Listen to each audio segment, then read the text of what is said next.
The most painful breakup I ever went through occurred after almost 10 years of trying to make things work out.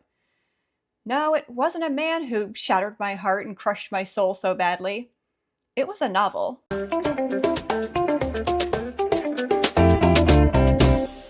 Hi, I'm Lulu and welcome to my channel. Your first novel is like your first love. When things first started, you were head over heels, convinced you'd never find anything better. You overlooked glaring flaws and spent every moment of every day thinking obsessively about this exciting new thing. But after a time, those flaws started grating at you. Nothing you did to patch things up helped. Resentment grew. Then came the terrible realization, as much as it hurt to confront, that it just wasn't going to work out. You still care, there are no hard feelings. You made great memories and learned invaluable lessons you'll carry with you forever.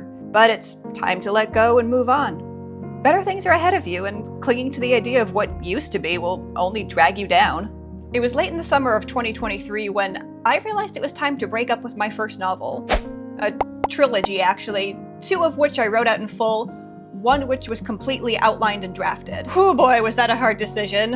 It had been 10 years of outlining, drafting, redrafting, writing, editing, pouring my heart and soul into these novels. I made these books my life, and I spent the better part of my 20s and early 30s on them, and it hurt like hell to let go.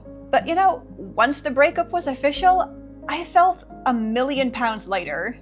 I was finally free. By no means am I saying that everybody's first novel is doomed to failure. Some authors pull off a hit with their first try at a novel. J.K. Rowling, Mary Shelley, John Grisham, S.E. Hinton, they are proof that it can be done. What I am saying is that a failed first novel doesn't mean that you're never going to write a successful one, any more than a failed first relationship means you're doomed to be alone forever. Not unless you throw in the towel and never pick yourself up, dust yourself off, and put yourself back out there. Or worse, cling to the past and refuse to let go. I'm not suggesting one ought to abandon something promising, something that they love and adore, just because there are difficult moments. But difficult moments aren't the same as irreconcilable problems. Many of us have to suffer through quite a few of those before we manage to make things work out.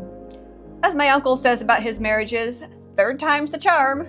I may have been burned by my first novel, or my first 2.5 technically, but it's not over for me. I personally have learned far more from my failures than my successes, so the way I see it, I didn't write 2.5 failed novels.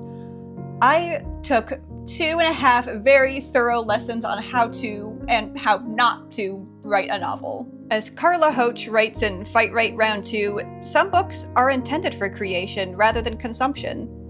These books are meant to be written. They exist because we can only become who we are meant to be by writing them. They open up a chapter within us that we could only discover by writing.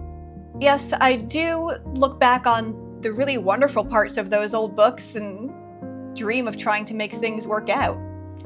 Not unlike getting back into a bad relationship and thinking, I can change him. Yes, it's true that some people revisit old stories and old flames after years of separation, and it works out.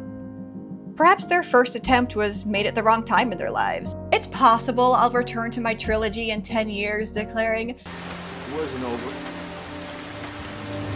It still isn't over. But I suspect in my case, it's a foolish pipe dream at best, a drain on my time and energy at worst. Never say I do to something that's crushing your soul and breaking your spirit. Save it for something worthier. But that's just this writer's opinion. If you disagree, leave a comment, tell me what I got wrong, like and subscribe for more content like this in the future, and I'll see you in the next video.